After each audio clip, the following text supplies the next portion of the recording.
దేవునికి మహిమ కలుగును గాక. దేవుని నామమునకు స్తోత్రం. దేవుడు ఇచ్చిన మహాకృపను బట్టి దేవునికి అనేక కోట్ల వందనాలు చెల్లిస్తూ ఈరోజు పెంతెకొస్తు దినము 50వ రోజు పెంతెకొస్తు పండుగ.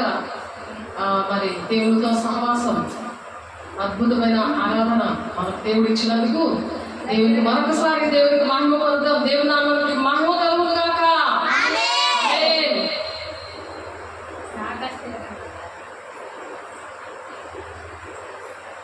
దేవుని ఆరాధించుకుందాము, దేవుని ఆత్మను పొందుకుందాము. అగ్నించి వాళ్ళ బట్టి ఆత్మతో దేవుని ఆరాధిద్దాం.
వాక్యం చూసుకుందాము. అపోస్తలుల కార్యము 1వ అధ్యాయము తీయండి, బైబిల్ తీయండి. అపోస్తలుల కార్యము 1వ అధ్యాయం. అపోస్తలుల కార్యము 1వ అధ్యాయము చూడండి, మీకోసం చదువుతున్నాను. అపోస్తలుల కార్యము 1వ అధ్యాయం 1వ వచనం నుండి, ఈ దినాన్న పెంతెకొస్తు పండుగ దినము, అంటే సంఘము యొక్క పుట్టినరోజు. దేవునికి మహిమ కలుగును గాక. పెంతెకొస్తు పండుగ దినము వచ్చినప్పుడు అందరూ ఒక చోట కూడి ఉన్నారంట. అందరూ ఒక దగ్గర కూడి ఉన్నారంట. ఆడవరెవరు అది భూమికి చూద్దాం. అపోస్తలుల కార్యములోని దేవుడు మరి ఆ పెంతెకొస్తు పండుగలో యేసయ్య 500 ఇన్వైట్ చేస్తే 120 మందే వచ్చారు. వాళ్ళు 120 మందే కూడుకున్నారు. మరి ప్రపంచమంతటా కూడా అలా కూడుకోవడానికి ప్రపంచ ప్రార్థనా దినోత్సవం అని ఈరోజు అందరూ కూడా లోకమంతటా జరుపుకుంటున్నారు. అందుకని దేవునికి మహిమ కలుగును గాక. ఆ పెంతెకొస్తు పండుగ రోజు ఏం జరిగిందంటే, అప్పుడు వేగముగా వీచి బలమైన గాలి వంటి ఒక ధ్వని ఆకాశం నుండి అకస్మాత్తుగా వారు కూర్చుండి ఉన్న ఇల్లంతా నిండింది. ఆ కూర్చున్న ఇప్పుడు ఎప్పుడైతే మనము ఆ పెంతెకొస్తు పండుగలో మనము కూడి ఉంటామో, ఎవరెవరైతే దేవుని సన్నిధిలో కూడి ఉండే అగ్నిజ్వాల వంటి ఆత్మను పొందుకున్నారో, పరిశుద్ధాత్మను పొందుకున్నారో వాళ్ళు ఆ ఇల్లంతా నిండినది. ఇంటిలో కూడా పొందుకోవచ్చు. దేవునికి మహిమ కలుగును గాక.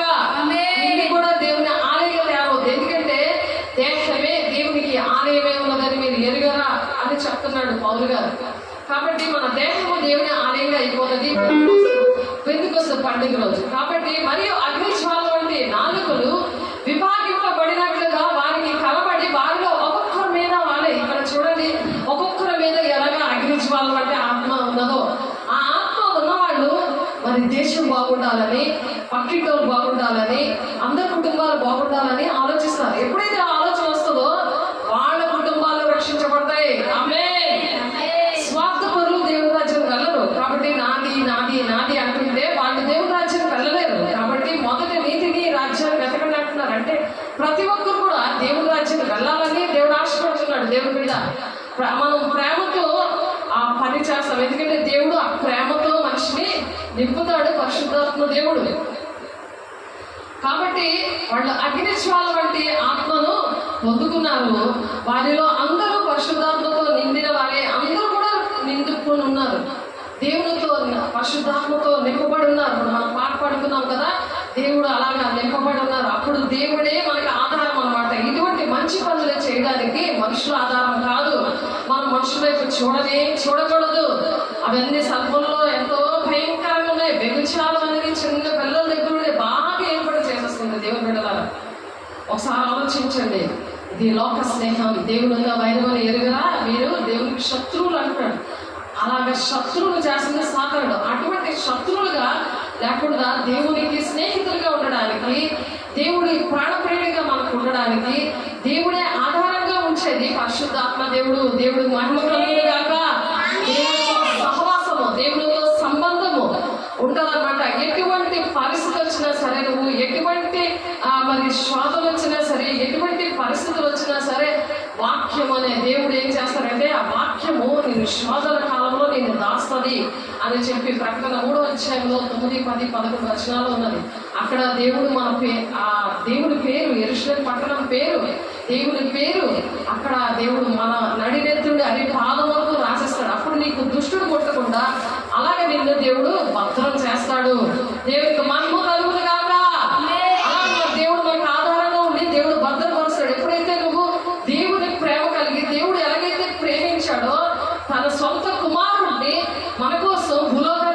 నడిపించి ఎలాగ నడవాలో అన్నీ నేర్పించాడు. అది సాతాను తెలియనివ్వకుండా మరి ఇది ఆటంకాలు అడ్డంకులు అన్ని వచ్చినా సరే పరిశుద్ధాత్మ దేవుడు అడ్డం పడతాడు, నీకు ఆధారంగా ఉంటాడు. దేవుడికి మహిమ కలుగును గాక. అప్పుడు ఏం జరిగింది? వేగముగా వీచి బలమైన గాలి ఉంటే ఒక ధ్వని ఆకాశం నుండి అకస్మాత్తుగా వారు కూర్చున్న ఇల్లంతా నిండిపోయిందంట. వీళ్ళంతా కూడా నిండిపోతే చెడు వ్యసనాలుండో, బూతులుండవు, అబద్ధాలుండవు, మీకు మాయ చేయరు, మోసం చేయరు, తల్లిదండ్రులతో ప్రేమగా ఉంటారు, పిల్లలు కొట్టరు, కుటుంబం చిన్న కుటుంబము ఎంతో అందమైన కుటుంబంగా ఉంటది. దేవుడికి మహిమ కలుగును గాక. ఎన్ని బాధలు వస్తాయి, ఎన్ని కష్టాలు వస్తాయంటే దుష్టుడు ఇంటిలో ఉంటాడు కాబట్టి మనిషిలో దేవుని ఆలయం లేకుండా మనిషి దెయ్యమాలయంగా తయారవుతే, దేవుడు మన హృదయంలోనికి రాకపోతే, మన ఒట్టులో దేవుడు నివసించకపోతే, మనం నీతిగా న్యాయంగా బ్రతకకపోతే అప్పుడు మరి దేవుడు ఏంటంటే రాడు.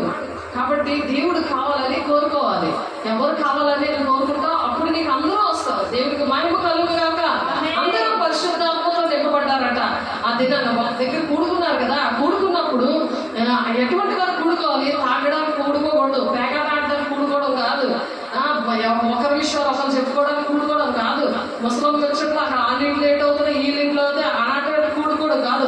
అవన్నీ నువ్వు ఎప్పుడైతే ఒప్పుకొని విడిచిపెడతావో దేవుడి బిడ్డలుగా కూడుకోవాలి. దేవుడు దేశం పాడైపోతుంది, నా ప్రపంచం అంతా పాడైపోతున్నాయి, ఇరుపురులు పాడవుతున్నారు, కుటుంబాలు పాడైపోతున్నాయి.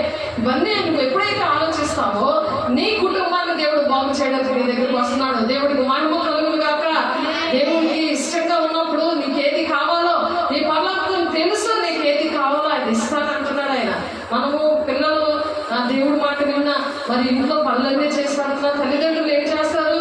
ఒక చాక్లెట్ అంటే 10 చాక్లెట్లు తెచ్చిస్తారు. నువ్వు ఎంత మంచిగా కానీ ఎన్నో ముద్దులు పెడతారు, ఎంతలో ఎత్తుకొని తిప్పుతారు. కానీ మరి దెయ్యం ఉన్న పిల్లలు ఏంటంటే తల్లిదండ్రులైనా ఎవరైనా సరే ఎంత గుడ్డు చాకిరి చేయించుకున్నా ఇంకా చెయ్యి నువ్వు ఇంకా చేయట్లేదు, అది చేయట్లేదు, ఇది చేయట్లేదు అని అలాగే నేను పొడుచుకొని తింటారు. కానీ దేవుని ప్రేమ ఏంటో మనకు తెలియదు. కాబట్టి నువ్వు దేవుని ప్రేమ కలిగి ఉన్నప్పుడు దేవుడు నీతో ఎలా ఉంటారు? ప్రేమగా ఉంటారు. ఎవరైనా నేను బాధ పెట్టినా, నేను హింసించినా, నిన్ను బాధ పెడుతూ నిన్ను బూతులాడినా, లేకపోతే నేను కొడుతున్నా, నేను ఏ విధంగా బాధ పెట్టి నీ హృదయాన్ని గాయం చేసినా దేవుడే నీకు ఆధారం అంటున్నాడు. పరిశుద్ధాత్మ దేవుడు నీకు ఆధారం ఉంటాడు, నిన్ను నడిపిస్తాడు. దుష్టుల ఆలోచన చెప్పి నడవద్దు, పాపల మార్గంలో నిలవద్దు, అపహాసం కూర్చున్న చోట కూర్చోవద్దు. యెహోవా ధర్మశాస్త్రం ఆనందిస్తే దివారాత్రుల ధ్యానించేవాడు చాలా ధన్యుడు అని ఉంది. ఎందుకంటే దేవుడితో గడుపుతావు, అప్పుడు అటువంటి వారి దగ్గర ఉండవు. అది పరిశుద్ధాత్మ దేవుడు చేసే పనులు. అతడు నీటి కాలం లేదని నాటబడిందే ఆకువాడగా తన కాలం ముందు ఫలమిచ్చే చెట్టు రాకుంటాడంటే. ఎంతమంది నేను ఎలాగున్నా సరే నువ్వు అందరికీ పెట్టేవాడిగా చెప్పేవాడిగా, దేశం కోసం కన్నీరు కార్చిపెట్టి ఇతరుల కుటుంబాల కోసం కన్నీరు కార్చే బిడ్డగా ప్రార్థన చేసేది ప్రార్థనా దినము, ప్రపంచ ప్రార్థనా దినము. దేశం కోసము, మానవులందరి కోసం కూడా అక్రమంగా ఆయన నశించిపోతున్న వాళ్ళు, విధవరాళ్ళు, మరి అనేక మంది పాడైపోతున్నారు. ఆడపిల్లలు, మరి మగపిల్లలు, యవ్వన పిల్లలు, ఇటువంటి వారి కోసం నీకు బాధకలుగుతుంది. హాస్పిటల్కి వెళ్తావు, వాళ్ళ కోసం ప్రార్థన చేస్తావు, రోడ్ల మీద చేతులు ఇస్తావు, నువ్వు ప్రార్థన చేస్తావు. దెయ్యాలు పట్టి వాళ్ళు పీడించబడుతున్నప్పుడు నువ్వు ప్రార్థన చేసి వాళ్ళలో ఉన్న దెయ్యాలు వెళ్ళగొడతావు. పరిశుద్ధాత్మ దేవుడు వచ్చినప్పుడు మీరు శక్తివంతులు అవుతారు. బూది గంతముల వరకు మీరు సాక్ష్యాలు ఉంటారంటారు. అటువంటి సాక్ష్యాలు దేవుడు మనకి అనేకమైనవి ఇచ్చును గాక. అటువంటి బిడ్డలు దేవుడు ఈ అంచెదినాల్లో అపోస్తలుల 2:17 ప్రకారం లేవనెత్తును గాక. ఆమేన్. ఆ కాలమున ఆకాశము క్రింద ప్రతి జన్మలో నుండి వచ్చిన భక్తుల యూదులు యెరూషలేములో కాపురుకున్నారంట. ఆ శబ్దం కలుగుగా జనులు గుంపులుగా వచ్చేసారంట. అగ్ని జ్వాలమంట ఆత్మతో ఉన్నప్పుడు వాక్శక్తి అనుగ్రహించిన కొద్దీ అన్ని భాషలతో మాట్లాడడం స్టార్ట్ చేశారు. అన్ని భాషలు అంటే దేవునితోనే డైరెక్ట్ గా మాట్లాడడం అని ఉంది. కొరింథీ పత్రికలో 14వ అధ్యాయంలోని ఉంటది. కాబట్టి ఆ విధంగా దేవుడు ఆశీర్వదించడానికి ఇష్టపడుతున్నాడు. దేవుడితో నువ్వు ఏ బాధలో ఉన్నా నీకు దేవుడే ఆధారం, దేవుడే నీ బంధము, నీ స్నేహము, ప్రతిదీ కూడా ఆయనతోనే ఒక తల్లిగా, తండ్రిగా, అన్నదమ్ముడిగా, ఒక భర్తగా నువ్వు ప్రతి ఒక్క నువ్వు ఆ విధంగా నువ్వు ఎవరిని కోల్పోతున్నావో ఆ ప్రేమనంతా కూడా దేవుని దగ్గర కోరుకుంటాం అన్నమాట. కాబట్టి ఆ పొందుకోవడానికి దేవునితో మనం అనుక్షణం కూడా మాట్లాడుకుంటా ఉండేదే పరిశుద్ధాత్మ దేవునితో. ఆయన వ్యక్తి, శక్తి కాదు. కాబట్టి ఉద్రేకంతో గెంతడం కాదు, కానీ ఒక శక్తి కాదు, కానీ ఒక వ్యక్తి. ఆ వ్యక్తి చాలా సున్నితమైన వ్యక్తి. ఆయనతో నువ్వు చక్కగా ముచ్చరిస్తూ నీ కన్నీరు, వేదన, నీ దుఃఖము ప్రతిదీ కూడా నువ్వు చెప్పుకుంటున్నావు. నీకు ఆధారం ఉండి ఆయన నీతో మాట్లాడతాడు. కాబట్టి ఎందుకనగా భాషలతో మాట్లాడేవాడు మనుషులతో కాదు, దేవునితో మాట్లాడుచున్నాడు.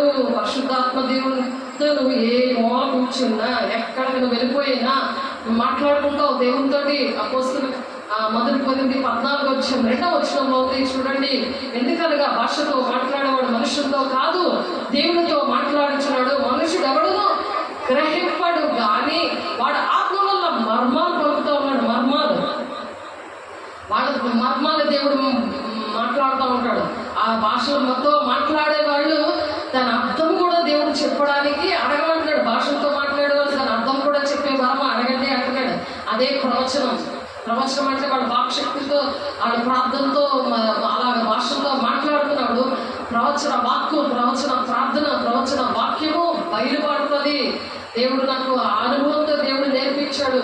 అప్పటి నుంచే నాకు కన్నీరు అనేది లేకుండా, దుఃఖం అనేది లేకుండా, ఎవరి మీద ఆధారపడాలనే ఒక అలాంటి ఉద్దేశమే లేకుండా దేవుడే ఆధారం అన్నట్టుగా దేవుడు నిలబెట్టాడు. దేవుడు మహిమ కలుగును గాక, భూమి అంతుల వరకు అలా సాక్షులుగా ఉండమని చెప్తున్నాడు. కాబట్టి దేవుడు ఆదరణకర్తగా మరి ఆయనే ఆధారముగా మనం ఉంటాడనమాట. ఈ శబ్దము కలుగా జనులు గుంపులుగా కూడి వచ్చి ప్రతి మనుషుడు తన స్వభాషతో వారు మాట్లాడుట విని కలవరపడుతున్నారు. వాళ్ళ భాషలు గలతీ వాళ్ళకి ఆ భాషలన్నీ కూడా రావు, వాళ్ళ మదర్ టంగ్ రాదు, వాళ్ళ స్వభాష రాదు. కానీ ఎప్పుడైతే అగ్నిజ్వాల వంటి ఆత్మ వస్తుందో వాళ్ళు అక్కడ ఉన్న వాళ్ళు, ఆ ప్రదేశంలో ఉన్న వాళ్ళు భాషలతో మాట్లాడారు. అంతటా అందరూ విభ్రాంతి ఉంది, ఆశ్చర్యపడికి ఇదిగో మాట్లాడుచున్న మీరు అందరూ గలిలయీయులు కారా? Question mark. గలిలయీయులు కారా అంటే ఇక్కడ మన తెలుగు మనం ఏదో బెంగాలీయో లేకపోతే ఒరియాయో ఏవో మాట్లాడుతుంటే మరి చుట్టుపక్కల ఉన్న వాళ్ళందరూ కూడా చాలా విభ్రాంతులు అవుతారు కదా, చాలా ఆశ్చర్యపడతారు కదా. వీళ్ళు తెలుగు కదా, అలాగే ఇవన్నీ భాష మాట్లాడుతున్నారు, వీళ్ళకి ఇంగ్లీష్ రాదు కదా, ఇంగ్లీష్ అలా మాట్లాడుతున్నారు. అలాగా ఇక్కడ గలతీయులు అనమాట. వీరందరూ గలతీయులు కారా? మనలో ప్రతిపడతారు పుట్టిన దేశ భాషలో వీరు మాట్లాడటం మనము వినిచున్నామే, ఇదేంటి అని అడుగుతారు. పుట్టిన భాష అంటే మొదట ఎక్కడెక్కడో వచ్చిన ఆడ భాషలు మాట్లాడుతున్నారు. వీళ్ళు దేవునాత్మతో పొందుకున్న అటువంటి సాక్ష్యము మరి ఈ జనగుడిలోనే మరి తబిత అనే ఒక ఆమె ఉంది. ఇప్పుడు పోలరాజు గారి చర్చలో ఉన్నది ఆమె. నేను భారతదేశం పెంచిన 2 పిల్లలు చాలా బలవంతమైన ఉన్నారు. అంటే బాప్తీసాలు తీసుకున్నారు. అది ఫేస్బుక్లో కూడా వీడియో ఉన్నది. అది వీడియో పాటతో ఉంటుంది, సేవకులారా పాటతో ఉంటుంది ఫేస్బుక్లో. కాబట్టి దేవుడు ఎందుకు అలాగ సాక్ష్యాలు ఉంచారంటే దేవుడు కొన్ని కారణాలు బట్టి దేవుడు ఆ వాక్యము, ఆ సాక్ష్యాలు, ఆ గుర్తులు దేవుడు పరిశుద్ధాత్మ పొందుకున్న వాళ్ళకి ఒక ముద్రగా వేస్తాడు. అలాంటి సాక్ష్యాలు ఇస్తాడు. అందుని బట్టి దేవుడికి మహిమ కలుగును గాక. పురనే దగ్గర లిబియా ప్రాంతంలో ఎందుకు కాపురం ఉన్నవారు, రోమా నుండి పరవాసులుగా వచ్చిన వారు, యూదులు, యూదేయ మత విశిష్టులు, క్రేతీయులు, అరబీలు మొదలైన మనమందరమును వీరు మన భాషలో దేవుని గొప్ప కార్యంలో వినిచున్నామని చెప్తున్నారు. ఇదో క్రేతీయులు, లిబియా ప్రాంతం నుండి వచ్చిన కాపురస్తులు, రోమా నుండి పరవాసులుగా వచ్చిన వారు, యూదులు, యోధ మత ప్రవిష్టులు, క్రేతీయులు, అరబీలు వీళ్ళందరూ కూడా వివరిస్తున్నారంట. ఆ భాష తెలియవు. కానీ ఈ గలతీయులు ఏంటంటే గలతీయులు కారా అన్నారు కదా, వాళ్ళు ఏం చేస్తున్నారంటే వివరిస్తున్నారు. వీళ్ళ కోసం దేవుని మాటలు, మర్మాలు కూడా వివరిస్తున్నారు అన్నమాట. దేవుడు మనకు తెలియలేని విషయాలన్నీ కూడా దేవుడు బోధిస్తాడు. ఎవరికైనా ఏదైనా పరిస్థితులు వచ్చినప్పుడు ఆత్మ సంబంధమైన విషయాలు, ఎటువంటి ఆత్మలు ఇలాంటివన్నీ కూడా అవి మనం గెస్ట్ చేయలేము.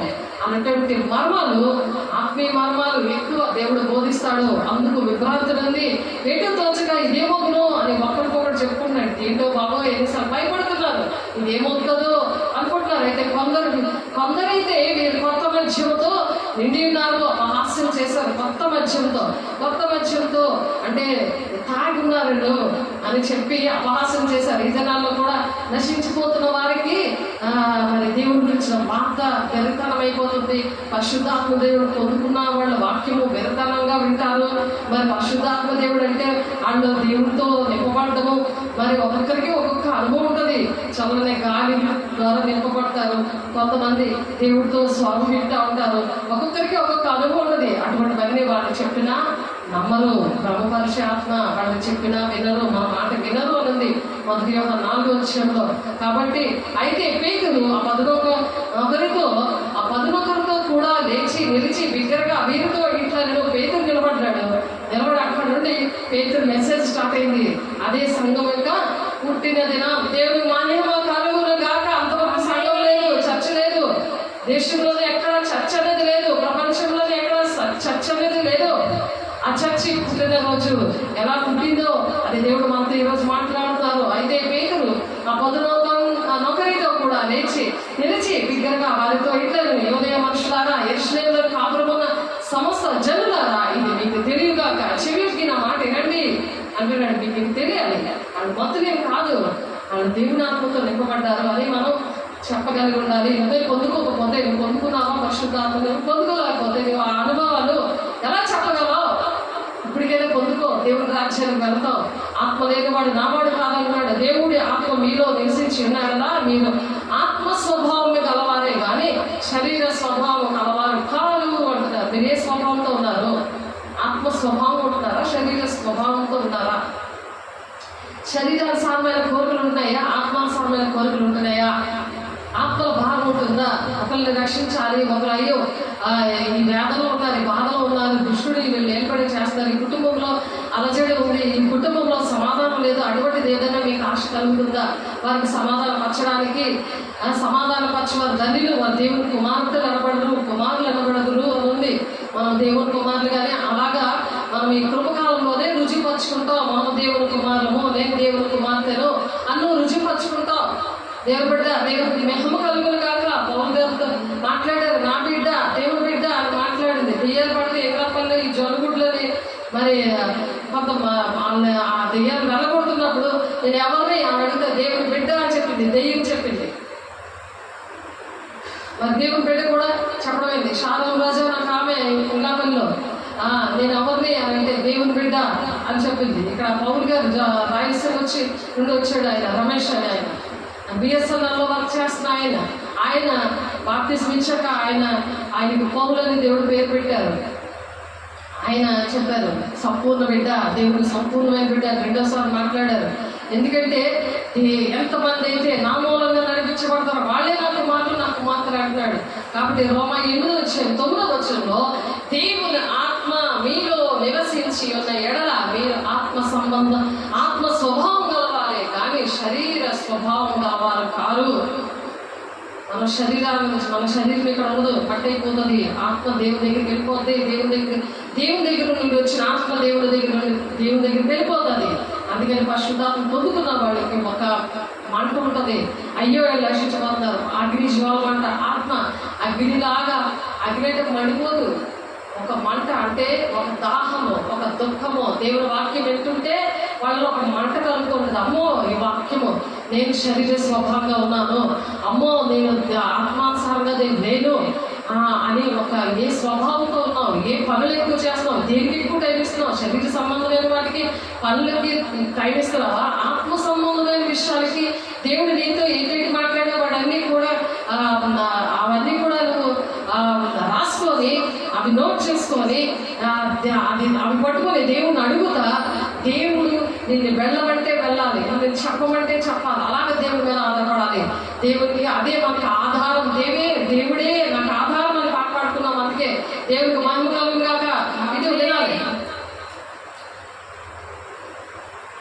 కాబట్టి ఎందుకనగా భాషతో మాట్లాడేవాడు మనుషులతో కాదు, దేవుడితో మాట్లాడుతున్నాడు. ఆ భాషతో మనం మాట్లాడుకుంటుంటే దేవుడు అటువంటి జ్ఞానంతో నింపుతాడు. నాకు అసలు జ్ఞానం అనేదే ఉండేది కాదు. అసలు ఎలాగా ఉండాలో నా తల్లిదండ్రులు ఏమీ నేర్పించలేదు. దేవుడే నాకు నేర్పించారు. ఎందుకంటే నామకార్థమైన భక్తి నామకార్థమైన ఆ చర్చిలో ఉండవడం వల్ల శరీర సంబంధంగానే నేను పుట్టాను కాబట్టి శరీర సంబంధంగానే నేను ఎదిగాను. కానీ దేవా నాకు భక్తి నేర్పించన్నప్పుడే దేవుడు పరిశుద్ధాత్మ దేవుడిని నేను పొందుకోగలిగాను. అప్పుడు పేపర్లాగా తేలిపోయాను నేను. నా బాడీ అలా పేపర్లో తేలిపోయినట్టు అయిపోయింది. అంత కన్నీరు అనేది లేదు, ఏ దుఃఖం అనేది లేదు నా జీవితంలో. మరి ప్రతిదానికి కూడా ఎవరైనా ఏమన్నా ఏడటం కానీ లేకపోతే ఎవరైనా ఏది అన్నా సరే అసలు ఏం పట్టించుకోవడం పరిస్థితి లేదు, వాటికి ఏమీ లేదు. 1999లో నేను పొందుకున్నాను పరిశుద్ధాత్మని. 5 పట్టుకోలేకపోయారు. చాలా మహిమతో దేవుడు నింపాడు. దానికన్నా మరి విజయనగరం వచ్చాడు కూడా ఆయన వచ్చారు, చెన్నై నుండి వచ్చారు, అగ్ని అదే బెరాక సంఘం నుండి వచ్చారు. ఆ మీటింగ్స్ 3 రోజులు అయ్యాయి. ఆ 3 రోజులు కూడా కూర్చోగానే దేవుడు అభిషేకంతో చాలా కుమ్మరించాడు దేవుడు. అక్కడ బలిపీఠం దగ్గర వరప్రసాద్ ఆయన పేరు. ఆయన వాక్యం చెప్తుండగానే దేవుడు అలా వాక్యం అలాగా ఆయన అక్కడ ఉండే ఆ ఫలాలు ఆయనలో ఉన్న ఆ వరాలు అవన్నీ కూడా నాకు ఆల్రెడీ ఉన్నాయి. కానీ దాన్ని ఇంకా అగ్నితో నింపేశాడు ఆయన. ఇంకా ఎక్కువగా అది అంత పవర్ఫుల్గా దేవుడు తయారు చేశాడు. ఇంకా ఎక్కువ సేవ చేయడానికి, ఇంకా భారం, ఇంకా దుఃఖం, ఇంకా వేదన, శరీర సంబంధాలు, మనసు అనేది లేకుండా ఫుల్గా కొట్టుపాడేశాడు. దేవుడు నామనికి మహిమ కలుగుగాక. అందుకే దేవుని ఆత్మ మీలో నివసించినాడలా మీరు ఆత్మ స్వభావం గలవారు. మీ స్వభావమే మారిపోతుంది, మీ స్టైలే మారిపోతుంది, మీ మాట తీరే మారిపోతుంది, మీ ఆలోచనలే మారిపోతాయి. ఎవ్వరు చెప్పగలదు నీకు అది చేయించే లేకపోతే మతి చెడిపోయిన అలాగే ఇది ఎక్కడ పడతారు అక్కడ పెట్టి మర్చిపోతారు. మరి దేవుని వాక్యం కూడా తెలీదు, పిల్లలకి ఏడు చెప్పాలో తెలీదు. వాడి ప్రతి విషయంలో కూడా వాడికి ఏదైనా దుఃఖపడుతుంటారు, వాళ్ళ మాట వినట్లేదో దుఃఖపడతారు. కానీ అన్నీ కూడా దేవుడే బోధిస్తారు. పరిశుద్ధాత్మ దేవుడు ఒక వ్యక్తి, ఆ వ్యక్తి మనలో ఉంటాడు, మనలో నివసిస్తూ ఉంటాడు ఆయన. కాబట్టి ద్రాక్షవల్లి నేను, తీగలు మీరు. కాబట్టి మీరు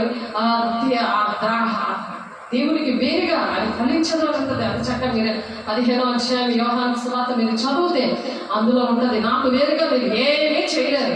మన స్వబుద్ధి మీద ఇంకా ఆధారపడవు. ఆయన చెప్తేనే చేస్తాం, ఆయన మాత్రమే నడిపించాను. దేవా నువ్వు వస్తానే నేను వెళ్తాను, లేకపోతే నేను వెళ్ళను అనే పరిస్థితిలో ఉంటారు. ఆయన చెప్పే గొడవకుంటారు, ఆయన చెప్పే అన్ని చేస్తారు. అలాంటి పరిస్థితులు దేవుడు మనకిచ్చినందుకు దేవుడికి మహిమ కలుగును గాక. ఆత్మ స్వభావము కలవారే కానీ శరీర స్వభావము కలవారు కాదు. మీరు ఆత్మ స్వభావము కలవారే కానీ శరీర స్వభావం కలవారు కాదు అంటున్నాడు అక్కడ పౌలు గారు. అయితే ఎవడైనా క్రీస్తు ఆత్మ లేనివాడైతే వాడు నా వాడు కాడు అనేస్తున్నాడు యేసయ్య. అది ఎందుకంటే దేవుని సంబంధంగా ఉన్నాడు, పేరుకి బతుకుతారు కానీ వాళ్ళు ఇంట్లోని అన్నీ కూడా లాస్ అయిపోతుంటారు. తండ్రి ఏంటి ఉద్యోగం చేసినా చిరు సంవత్సరం వెళ్ళిపోతాయి. ఎంత పెద్ద ఉద్యోగం చేసినా, ఎంత కలెక్టర్ అయినా సరే, దేశాన్ని పరిపాలించాలంటే పరిశుద్ధాత్మ ఉన్నాడు. కలెక్టర్కైనా, డాక్టర్కైనా, ఇంజనీర్కైనా, ఎవరికైనా బిల్డింగ్లు కట్టబడతాయి. డాక్టర్కి మంచి ఆపరేషన్ చేస్తాడు, ఆ పేషెంట్కి మంచిగా ట్రీట్మెంట్ చేస్తాడు. కాబట్టి ప్రతి ఒక్క బిడ్డ కూడా మంచి అధికారిగా తయారవుతారు. పరిశుద్ధాత్మ పొందుకున్న వాళ్ళు మన బాల్యంలో సృష్టికర్తగా స్మరణ తెచ్చుకోమని వాక్యం చెప్తుంది. కాబట్టి సమయాలతో దేవుడు పాలుతా విడిచిపెట్టే టైం నుండి దేవుడు మాట్లాడతాడు. కాబట్టి అర్హతలు ఏంటంటే చిన్ననాటి నుండి కూడా దేవుడు మాట్లాడతాడు. చిన్ననాటి నుండి కూడా దేవుడు మాట్లాడడానికి ఇష్టపడుతున్నాడు. దేవుడు అలా కార్యాలు చేసే దేవుడు మా మధ్య ఉన్నాడు. దేవుడికి మహిమ కలుగులుగాక. కాబట్టి అందుకే ఆత్మ లేనివాడు నా వాడు కాడంటున్నాడు. అంటే ఆ ప్లేస్లో సాతాను కంపల్సరీగా ఉంటుంది. వాళ్ళలో ఉండి అన్నీ కూడా లాస్ అవుతాయి. ఏది చేసినా ఇంజనీర్ తప్పు చేస్తాడు, ఇసుకేసి ఎక్కువ కట్టేస్తాడు, అంతా కూడా లంచం తీసేసుకుంటాడు. ఏ ఉద్యోగం ఉన్నా, ఏ పోలీస్ ఇన్స్పెక్టర్ ఎవరైనా సరే అలా ఉంటుంది పరిస్థితులు. కాబట్టి నువ్వు నీతిగా న్యాయంగా బ్రతుకుతావు. అలాగే నువ్వు ఉన్న చోటల్లా కూడా ఒక దేవుని రాజ్యంగా కట్టబడతాది. దేవుని నామం మహిమ కలుగును గాక. అందుకే పరలోకమందున్న మా తండ్రి మీ నామం పరిశుద్ధపరచబడును గాక, మీ రాజ్యము వచ్చును గాక అని ఎందుకంటాము గాక అనగానే వస్తుంది, అన్నంత మాత్రం రాదు. మీరు ఎప్పుడైతే అలా నీతిగా న్యాయంగా ఉంటారో, మీరు ఇలాగ పలగ్గానే ఆ వాక్శక్తి అనుగ్రహించిన కొద్దీ ఏదంటే అది అలా జరిగిపోద్ది అనమాట. పరలోక రాజ్యం దిగి వచ్చును గాక అనగానే నీ దగ్గరికి దిగి వస్తుంది. అక్కడ దేవుని సన్నిధి ఉంటుంది. అక్కడ దేవుని పేరుతో దెయ్యములు వెళ్ళగొడితే అక్కడ దేవుని పేర్లు పరలోకంలో ఉన్నాయని సంతోషించండి అని వాక్యం చెప్తుంది దేవుని బిడ్డ. అలాంటి పనులు చేస్తున్నారు. ఆ జీవగ్రంథంలో నీ పేరు అక్కడే భూలోకంలో ఉండగానే నువ్వు రాయం చేసుకోవచ్చు. అలాగా అటువంటి వారికి, అటువంటి సేవ చేస్తున్న వారికి నువ్వు సహకరిస్తుంటే క్లెమెంతులో సహకరించిన స్త్రీల పేర్లని దేవుడు జీవగ్రంథంలో రాయమని పౌలు గారు చెప్తున్నాడు. పరిశుద్ధాత్మ దేవుడు పౌలు గారిలో ఉండి అలాగా మనం ఏదంటే అది జరుగుతుంది. దేవుడికి మహిమ కలుగు కాక అబ్రహాం గారు కూడా అటువంటి వాగ్దానాలు ఇచ్చారు. దేవుడు నాకు నిత్యంగా వర్ధలింప చేస్తాను, నిత్యంగా ఆశీర్వదిస్తానని నాకు ఆ వాగ్దానాలు ఇచ్చారు. కాబట్టి ఆదికాండం 12వ అధ్యాయంలో ఉంటుంది, వాళ్ళు ఏమంటే అది జరుగుతుంది అని ఉంటుంది. కాబట్టి మీరు ఊహించినట్టు మీరు మత్తులు కాదని ఇక్కడ పౌలు చెప్తున్నారు. మొద్దు పడిచి జామైనా కాలేదు, ఏమేలు ప్రాప్త ద్వారా చెప్పబడిన సంగతి ఇదే అని చెప్తున్నాడు, అక్కడ వివరిస్తున్నాడు. ఎప్పుడు ఎవరైనా సరే పరిశుద్ధాత్మ పొందుకున్న వాళ్ళని మనం పొందుకున్న వాళ్ళు అనుభవాలు ఉన్నప్పుడు వాళ్ళ గెస్ చేయగలం అది దేవుని ఆత్మ, దెయ్యమాత్మ. ఇప్పుడు పౌలు గారు అక్కడ మెసేజ్ చెప్తున్నారు, అక్కడ నిలబడి చెప్తున్నారు, వీళ్ళేమి తాగి పడలేరు, వీళ్ళేమి మత్తులు కాదు, వీళ్ళ దేవుని ఆత్మ ఎవరి గారు ప్రవచించారు. 2వ అధ్యాయం 28వ వచనంలో 1000 సంవత్సరాల క్రితం ఆయన ప్రవచించాడు. ఇదిగో ఈరోజు పెంతెకొస్తు పండుగ దినము, ఆ దినమున దేవుడు మరి ఆ ఆత్మతో నింపబడ్డారు. ఆ అగ్నిజ్వాల వంటి ఆత్మతో నింపబడ్డారు. ఇల్లంతా నింపబడింది. ఎందుకంటే దేవుడు అటువంటి ఆత్మను ప్రథమ ఫలములు ఎప్పుడైతే పండుగ అయిపోయిందో అక్కడ నుండి పెంతెకొస్తు దినము జరిగేటప్పుడు పెంతెకొస్తు దినము 50 రోజుని జరుగుతుంది అనమాట. పెంతెకొస్తు దినము ఆ పండుగ తర్వాత అంటే ఇశ్రాయేలు ప్రజలకి పస్కా పండుగ అయిపోయిన తర్వాత ప్రథమ ఫలాల పండుగ నుండి 50 రోజుల వరకు ఉన్నది. 50వ రోజు అన్నమాట ఈరోజు. దాన్నే పెంతెకొస్తు దినము, పెంతెకొస్తు పండుగ చేస్తారనమాట. ఇది ఇశ్రాయేలు దేవుడు ఇచ్చిన ఒక ఆజ్ఞ. ఇది 4 పండుగలు, 4వ పండుగ అనమాట. ఇది క్రీస్తు మరి యేసు క్రీస్తు వారికి మరి ఇది ఒక పరిశుద్ధాత్మ దేవుడికి సూచనగా ఉంది.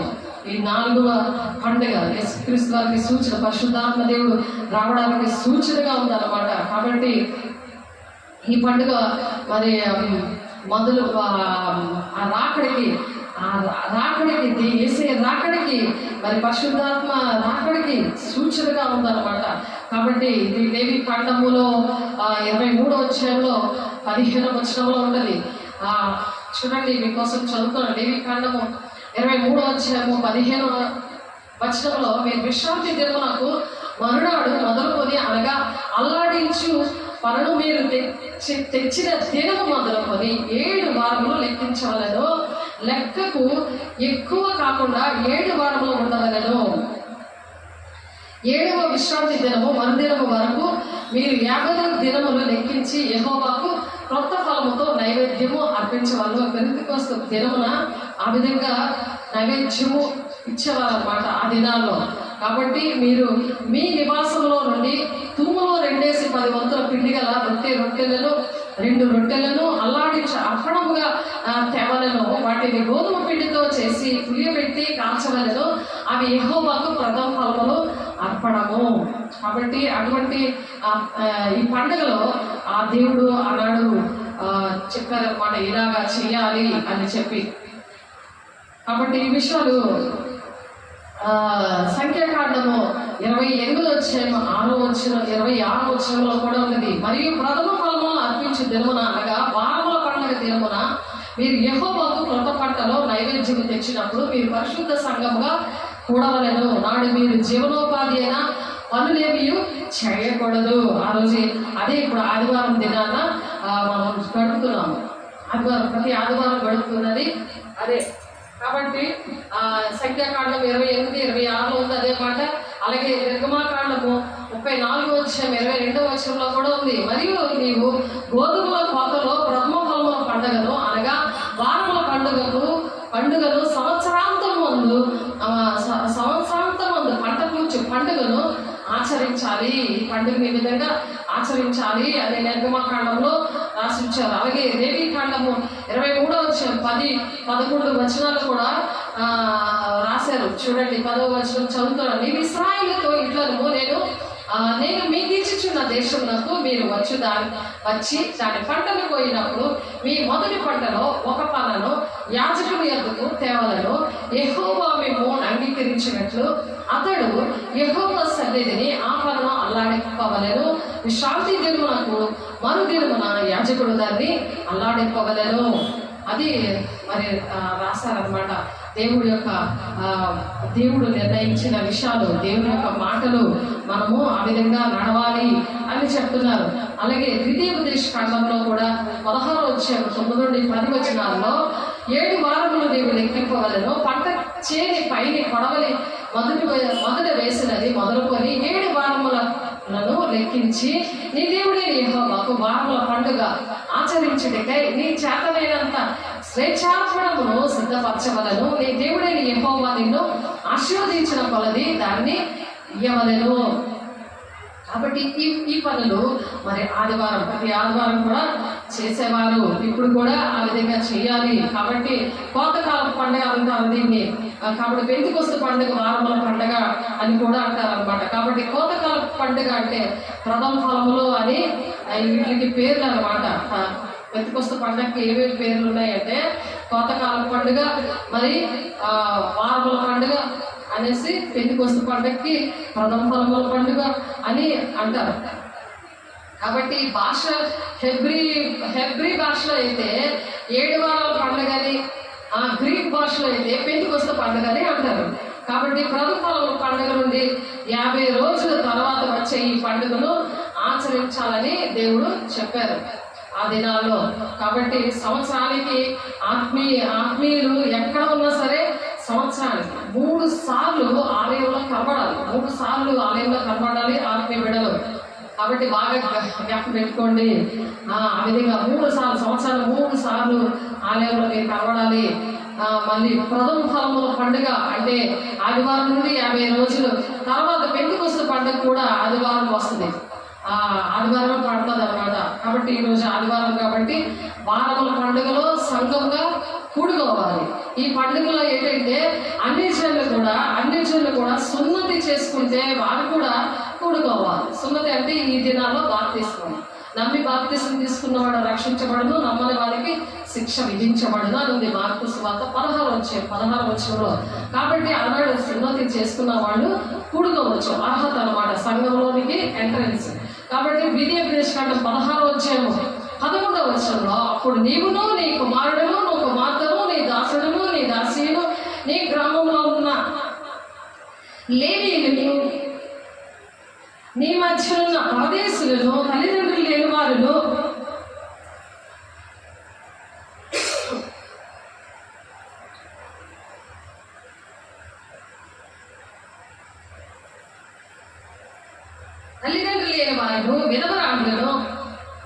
విధవరాండ్లను నీ దేవుడైన యెహోవా తన నామమును స్థాపించుటకై ఏర్పరచుకున్న స్థలమున నీ దేవుడైన యెహోవా సన్నిధిని సంతోషింపవలెను. ఇంతమంది కూడా దేవుని సన్నిధిలో సంతోషించే దినము.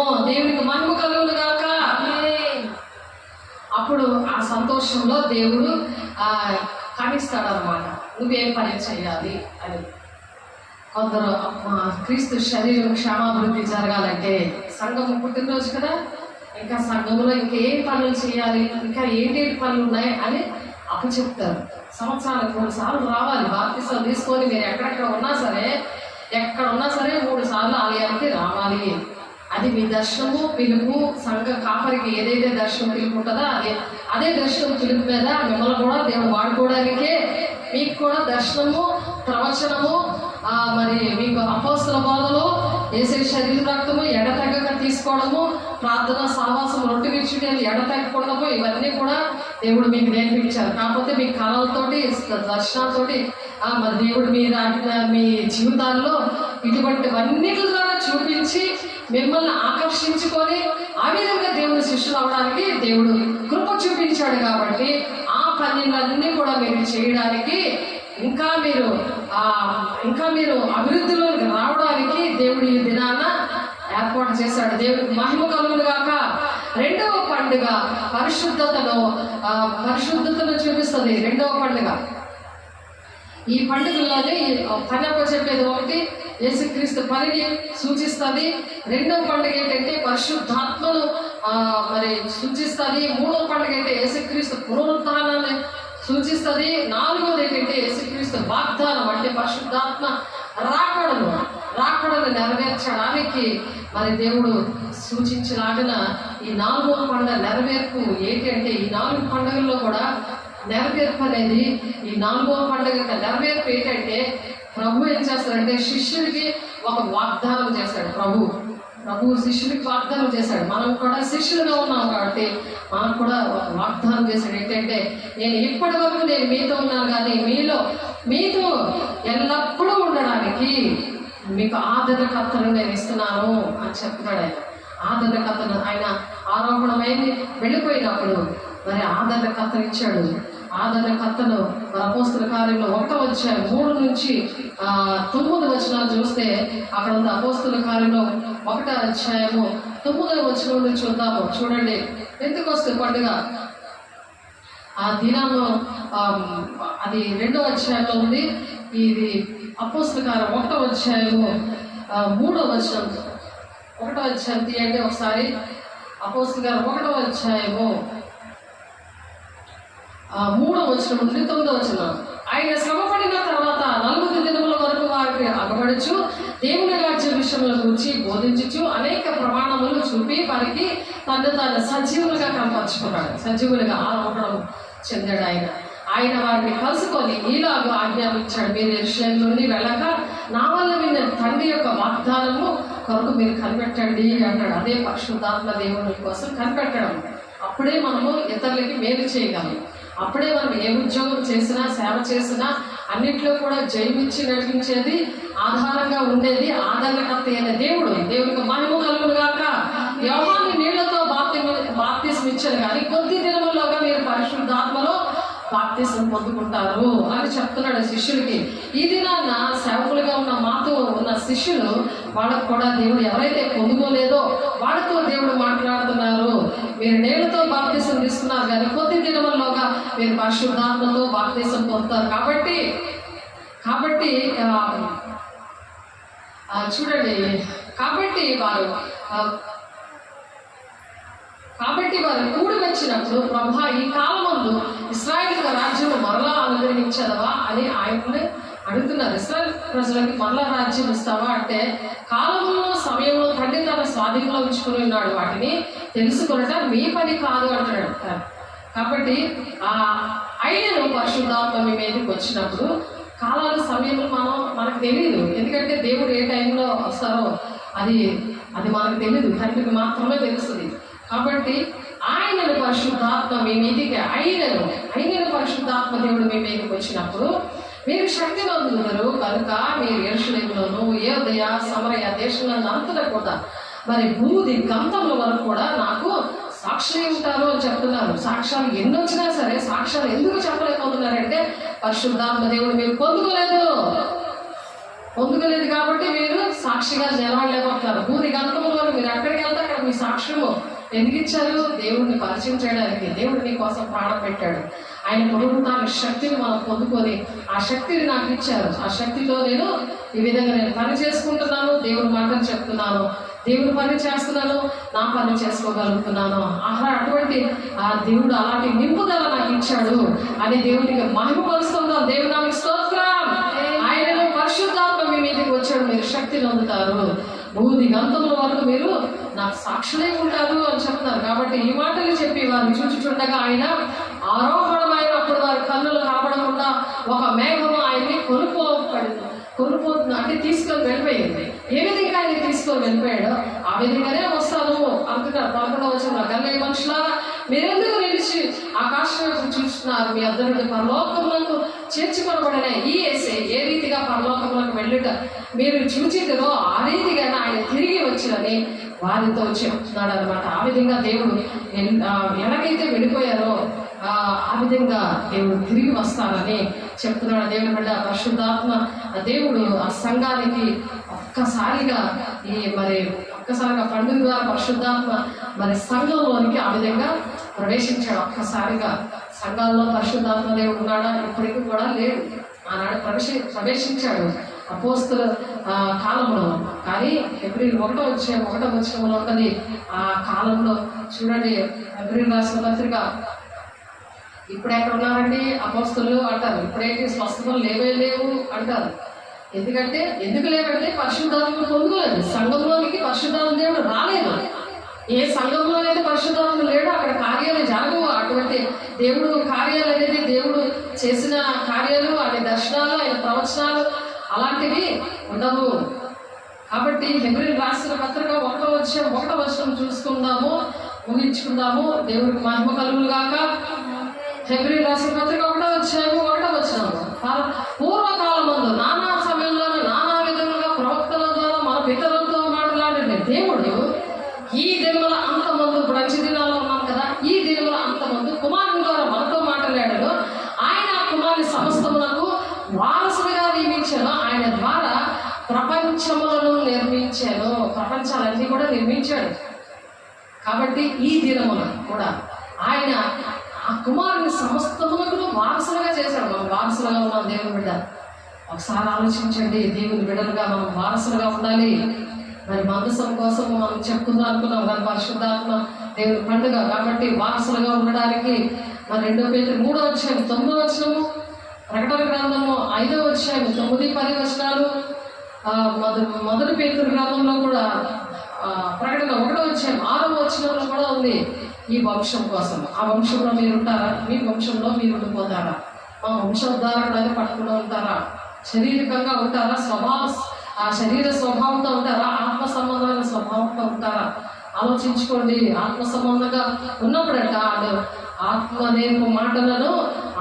నేర్పు మాటలతో సరిచూచుచు వీటిని గురించే బోధిస్తారు ఉంది వాక్యం. 1 కొరింథీ రాసిన పత్రికలో పౌలు గారు చెప్తున్నారు. మరి ఆ విధంగా మనం బోధించాలని దేవుడు ఆశపడుతున్నాడు. దేవుడు ఆ విధంగా ఆశపడుతున్నాడు దేవుని బిడ్డ. అందుకనే 1 కొరింథీ 9వ అధ్యాయం 11వ వచనంలో, మీ కొరకు ఆత్మ సంబంధమైన మేము విధి ఉండగా మీ వల్ల శరీర సంబంధమైన ఫలములు కోసుకునే గొప్ప కార్యమా అంటున్నారు. గొప్ప కార్యమా అది. శరీర సంబంధమైనవన్నీ కోస్తున్నాం. ఇప్పుడు ఏంటంటే ఎంత చెప్పినా శారీరకంగానే ఆలోచిస్తుంటారు. నా కొడుకు ఇంకా పెళ్ళి అవ్వలేదు, నన్ను ఇంకా ఇల్లు కట్టుకోలేదు, ఇంకా పెళ్ళి అయిపోయి ఉన్నాడు, నా భర్త ఇంకా రాలేదు, నాకు ఇంకా ఆపరేషన్ అయ్యింది, నా పరిస్థితి ఎలాగుంది, నా పిల్లలు ఎలాగున్నారని భూసంబంధమే ఎదుర్కొంటున్నారు. మరి నోబాల దినాల్లో ఎలాగ పెళ్ళిళ్ళుగా చేసుకుంటున్నారు, మరి ఇల్లు కట్టుకుంటున్నారు, అలాంటి దినాల్లో దేవుడు వస్తాడని. అందుకనే ఆత్మ సంబంధంగా మనం ఉండాలి. అందుకే ఆత్మ నేనువాడు నావాడు కాదు అంటున్నాడు. కాబట్టి దేవుడు ఆలయ కృత్యములు జరిగించేవారు ఆలయం వల్ల జీవనము చేయించున్నారని బలిపీఠం వద్ద కనిపెట్టుకొని వారు బలిపీఠముతో పాలివారే ఉన్నారని మీరు ఎరుగరా? దేవుడు బలిపీఠము, ఆలయము, 4వ ఆలయం కట్టడానికి దేవుడు ఇష్టపడుతున్నాడు. హెస్కేల్ గారికి తో దర్శనంలో మాట్లాడతాడు దేవుడు. అదే హెస్కేల్ గ్రంథం 40వ అధ్యాయం నుండి 45వ అధ్యాయం వరకు కూడా మీరు చదువుతూ అక్కడ ఉంటాయి. అక్కడ ఈ బలిపీఠము వద్ద కనిపెట్టుకొని వారు బలిపీఠముతో పాలువారై ఉంటారు అని మీరు ఎరుగురా. వారు స్పెషల్గా ఉంటారు అంట. నువ్వు శరీర సంబంధంగా ఉంటావా? ఆత్మ సంబంధంగా ఉంటావా? శరీర కార్యాలు స్పష్టమైనవి. అవి ఏంటి అని గలతీ 5:19 ఉంటాయి. ఒకసారి చదువుదాం. గలతీ 5వ అధ్యాయము అవన్నీ కూడా ఉన్నాయేమో ఇప్పుడు చెక్ చేసుకుంటే దేవుడి మరి పెంతెకొస్తు పండుగ దినాన దేవుడు ఆశీర్వదించడానికి ఇష్టపడుతున్నాడు. దేవుడి బిడ్డ 1 కొరింథీ గలతీయులకు రాసిన పత్రిక 5వ అధ్యాయము 19వ వచనం నుంచి చూడండి. 19వ వచనం నుండి, శరీర కార్యాలు స్పష్టమైనవి ఏమనగా జాతకము, అపవిత్రత, కామకత్వము, విగ్రహారాధన, వ్యభిచారము, ద్వేషములు, కలహములు, మత్సరములు, క్రోధములు, కక్షలు, భేదములు, విమతములు, అసూయలు, మద్దతులు, అల్లరితో కూడిన ఆటపాటలు. సినిమాలు ఆడుకోవడం, బయట ఆట ఎప్పుడు ఆడుకోవడానికి వెళ్తాను, అవి అల్లరితో కూడిన ఆటపాటలు. మీరు దేనికి ఎక్కువ సమయం ఇస్తున్నారు? అల్లరితో కూడిన ఆటపాటలు మొదలైనవి. వీటిని గురించి నేను మునుపు చెప్పిన ప్రకారము ఇంటి వాటిని చేయవారు దేవుని రాజ్యం స్వతంత్రించి కొనరని నేను మీతో స్పష్టంగా చెప్పుచున్నాను. అందుకనే అగ్నిజ్వాల వంటి ఆత్మను పొందుకోవడానికి సంఘము పుట్టినరోజు ఈరోజు మేము జరుపుకుంటున్నాం. ప్రపంచం అంతా జరుపుకుంటుంది. అయితే ఆత్మఫలం ఏమనగా అగ్నిజ్వాలం అంటే ఆత్మను వాక్శక్తి అనుగ్రహించిన కొద్ది అన్య భాషలు మాట్లాడుతున్న వారిలో కంపల్సరిగా ఉంటాయి. అయితే ఆత్మ బలం ఏమనగా ప్రేమ, సంతోషము, సమాధానము, దీర్ఘశాంతము, దయాళుత్వము, మంచితనము, విశ్వాసము, సాత్వికము, ఆశా నిగ్రహము. క్రీస్తు సంబంధులు శరీరమును దాని ఇచ్చలతోనూ దురాశలతోనూ సిలువ వేసి ఉన్నారు. యేసయ్య క్రీస్తు సంబంధులు అందరూ కూడా యేసయ్య చనిపోయాడు కదా, దానికి అన్ని ఆ దురాశలన్నీ కూడా సిలువలో చనిపోయాయి, సిలువ వేసేశారు. కాబట్టి నేను జీవిస్తున్నానని నేను కాదు, నాలో క్రీస్తే జీవిస్తున్నాడు అన్నాక నువ్వు నిలబడే రోజు అనమాట. దేవుడికి మహిమ కలుగును గాక.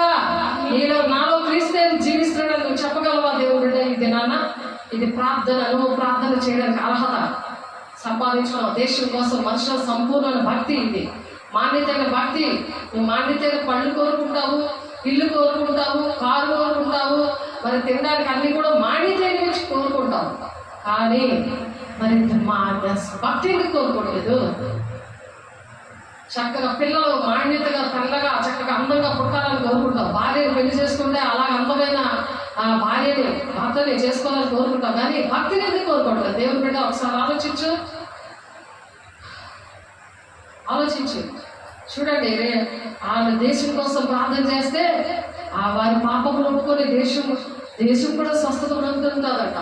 2వ దశలోనిక పత్రికలో ఉన్నది. 2వ దశలోనిక పత్రిక 7వ, మొదటి దశలోనిక పత్రికలో చూడండి, ఒక 2 మాటలు చెప్పుకొని ముగించేద్దాం.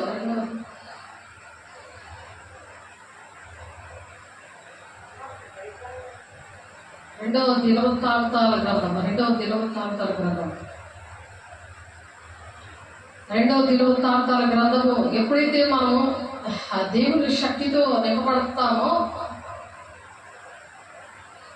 అప్పుడు జరిగే విషయాలు ఊహించేసుకుందాము. 2వ దినవృత్తాంతాలు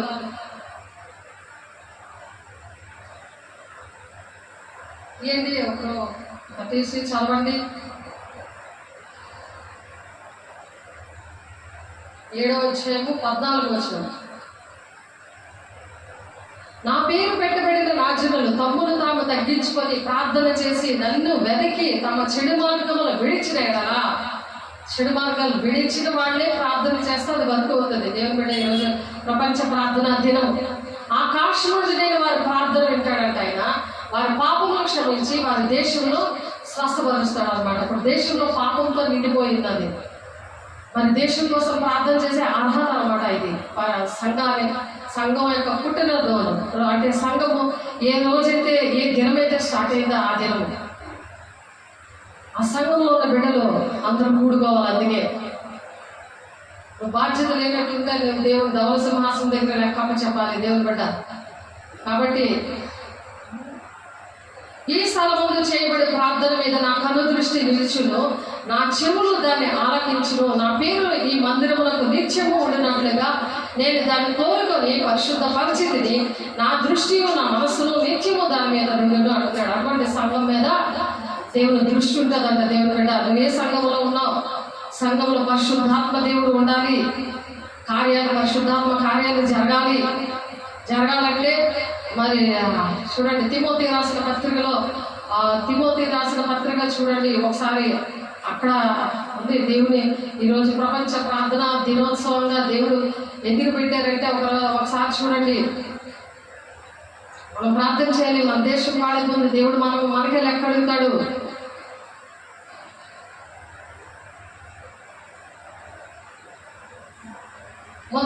మొదటి తిమోతి రాసిన పత్రిక 2వ అధ్యాయం.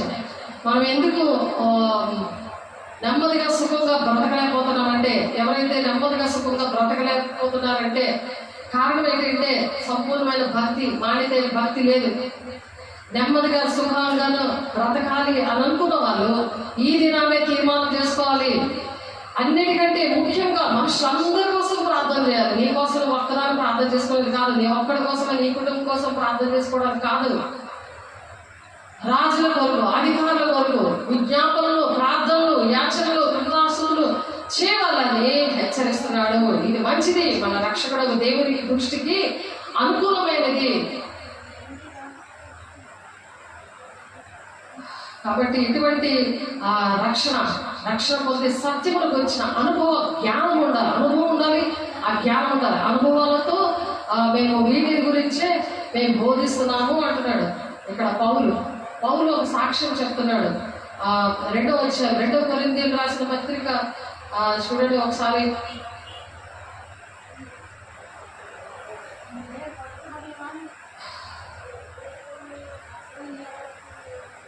చూడండి.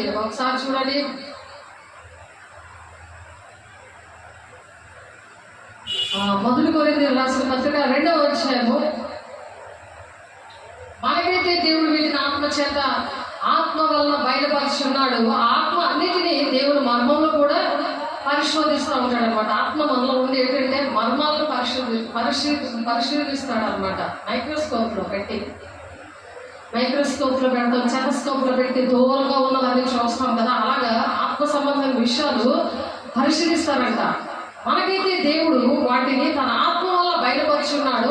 ఆత్మ అన్నిటినీ దేవుడు మర్మములు కూడా పరిశోధించుచున్నాడు. ఒక మనుషుని సంగతులు అతని మనుషాత్మకే కానీ ఎలా పరిశోధిస్తారంట?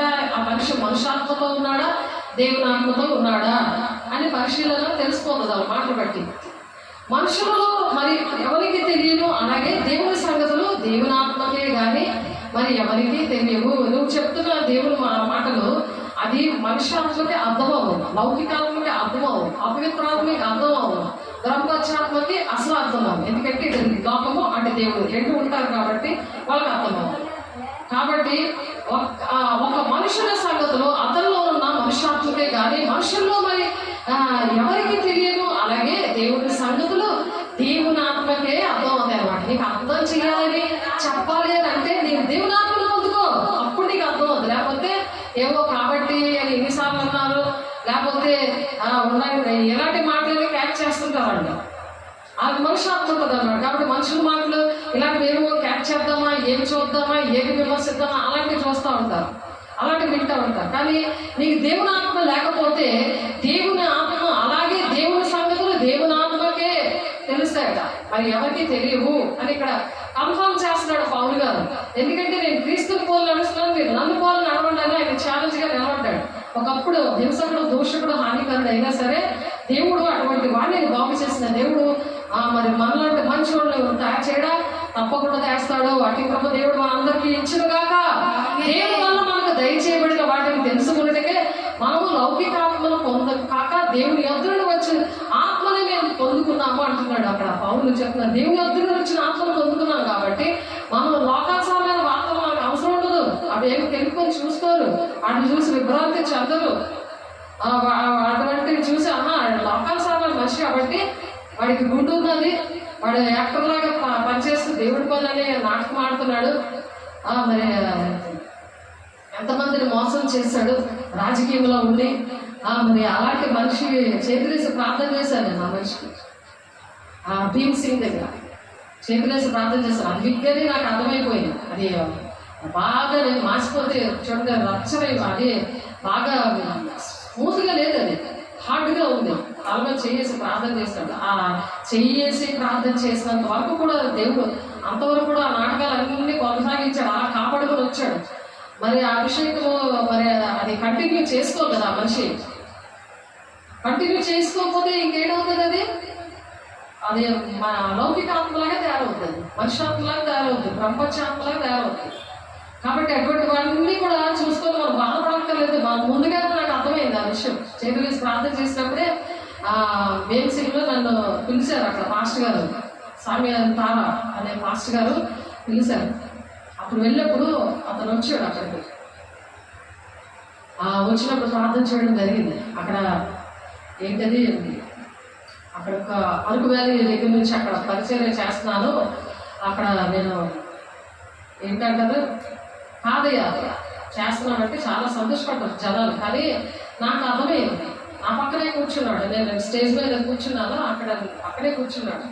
కానీ ఆత్మ సంబంధమైన అన్నిటినీ వివేచించడు, కానీ అతను ఎవరి చేతనైనా వివేచింపబడడు. ఆత్మ సంబంధం అన్నీ తెలుస్తాయి, కానీ మనం చెప్తే వింటారు. అది జరిగాక అప్పుడు చెప్తారు, అప్పుడు వింటారు అన్నమాట. జరగక ముందు చెప్తే వినరు. నేను చెప్పాను, నా చూడడానికి చెప్పాను ఇలాగ జరిగిందని. ఇప్పుడు ఆ వార్తలన్నీ చూస్తే నెరవేర్పు జరిగిపోయింది. కాబట్టి అటువంటి వారి కోసం ప్రార్థన చేయలేదని పశ్చాత్తాపడే దినం అన్నమాట. ప్రభు మనసులు ఎరిగి ఆయనకు బోధింపగలవాడు ఎవడు? మనమైతే క్రీస్తు మనసు కలిగిన వారము, మనమైతే క్రీస్తు యేసు కలిగిన వారు. ప్రభు మనసు ఎరిగి ఆయనకు బోధింపగలవాడు ఎవడు? ఎవ్వరు బోధించక్కర్లేదు, ఎక్కడెక్కడికో పరిగెట్టక్కర్లేదు. దేవుని ఆత్మను పొందుకుంటే, పరిశుద్ధాత్మ పొందుకుంటే నీకు తెలిసిపోతే ఎన్ని ఎవరు ఏ బోధ వర్షాత్మతో ఉందా, లౌకికాత్మతో ఉందా, బ్రహ్మపక్ష ఆత్మతో ఉన్నదా, అది ఏ ఆత్మతో ఉన్నది, అపవిత్రాత్మతో బోధ చెప్తున్నారా అని నీకు అన్ని అర్థమైపోతాయి.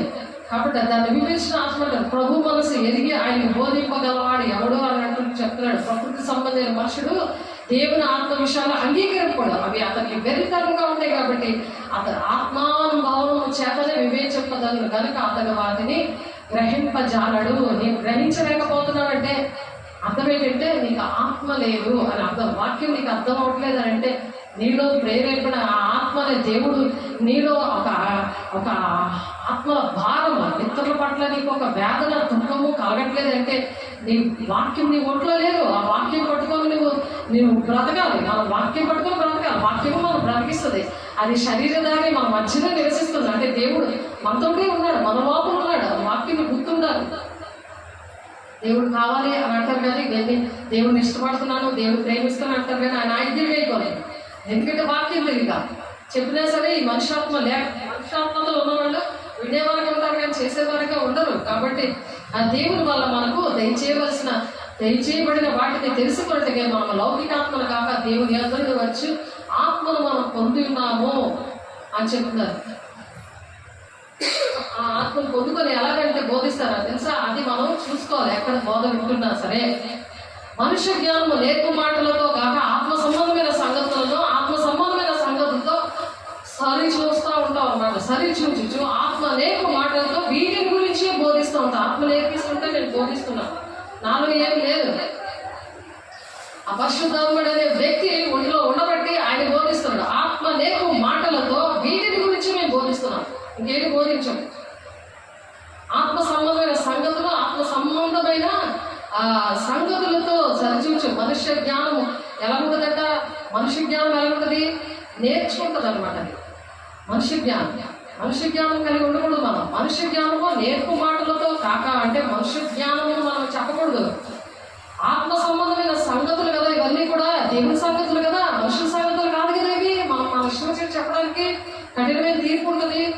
గ్రంథంలో నిన్న తెగుళ్ళని వస్తాయి. ఒక అక్షరం తీసినా, ఒక అక్షరం పెట్టినా జీవనంలో పేరు ఉండదు. ప్రకటన 22:18-19 వచనాలు ఉంది అది. కాబట్టి ఆత్మ సంబంధమైన సంగతులతో సరిచూచు నీ సాక్ష్యము, మరి నీ వాక్యము, ఇవన్నీ కూడా దేవుని యొక్క ప్రణాళిక, ఇవన్నీ కూడా సరిచూస్తుందా కదా. పరిశుద్ధాత్ముడు ఉన్న వ్యక్తి, ఆ వ్యక్తి సరిచూస్తూ ఆత్మనేర్పు మాటలతో ఆత్మదేవుడు నేర్పిస్తుంటే వాటి గురించే మేము మాట్లాడుతున్నాం, వాటి గురించే బోధిస్తున్నాం అంటాడు. దేవుడు మహిమ కలుగును గాక. అలాగ బోధించడానికే పెంచుకొస్తుంది దినాను దేవుడు మనకి ఇచ్చాడు. దేవుడికి మహిమ కలుగును గాక. ప్రార్థన చేస్తున్నాము. అందరూ కళ్ళు మూసుకోండి. పరిశుద్ధాత్మ దేవ, మహిమ గల దేవ, మీరు ఇచ్చిన మంచి దినాన్ని బట్టి మీకు వందనాలయ్యా. విన్న వాక్యాలు నూనంతలుగా నాయన నీ బిడ్డలు హృదయాల్లో ఫలింపు దయచేయండి ఇస్తున్నాము. నామంలో దృష్టిని ఎత్తుకోకుండా మన తండ్రి నాయన మీరు ఫలింపు దయచేయండి, సాక్షిగా నిలబెట్టుకోండి. ఆటంక కోసం ప్రతి దురాత్మ శక్తులాగా ఏస్తున్నాంలో లైన్ అయిపోవాలి కాదు. అయా ప్రతి గృహాల్లో మీరు వెళ్తున్నారు ప్రభు, నీకు వందనాలు నాయన. అయా తండ్రి నాయన గ్రహింపగలిగే మనసులో తెలవండి నా తండ్రి నాయన. అలాంటి శిష్యుడికి లేఖనాన్ని గ్రహించగలిగే శక్తిని పంపించాడు దేవా. అటువంటి శక్తిని నీ బిడ్డలకి, ప్రతి ఒక్కరికి, మా కుటుంబానికి, ఆత్మీయ బిడ్డలకి, మన దేశానికి ఎవరైతే వింటున్నారో మతము, కులము, భేదము లేకుండా ప్రభు వింటున్నారయ్యా. అయ్యా వాళ్ళందరూ హృదయాలు తెరవండి నాయన. మీరు ప్రాణం పెట్టారు ప్రభు, నన్ను నీ ప్రేమను వాళ్ళలో పెట్టండి, నింపండి, మహిమ పొందుకోండి ప్రభు నాయన. మీరే మహిమ, ఘనత, ప్రభావాలు మీరే పొందుకుంటున్నందుకు ప్రతి ఒక్కరిని సాక్షిగా భూది గంతముల వరకు మీరు నిలబెట్టుకుంటున్నందుకు మీకే మహిమ చెల్లిస్తూ వేసే పరిశుద్ధ నామంలో బ్రతిమలాడి వేడుకుంటున్నాం మా ప్రియ పరలోకపు తండ్రి. ఆమేన్. తన యొక్క దీవెన, కుమారుని యొక్క కృప, పరిశుద్ధాత్మిక నిత్య సహవాసము సదాకాలము మనందరికీ తోడైంది నడిపించును గాక. ఆమేన్. దేవునికి మహిమ కలుగును గాక. God bless you. దేవుడు మనం దీవించి ఆశీర్వదించును గాక. ఆమేన్.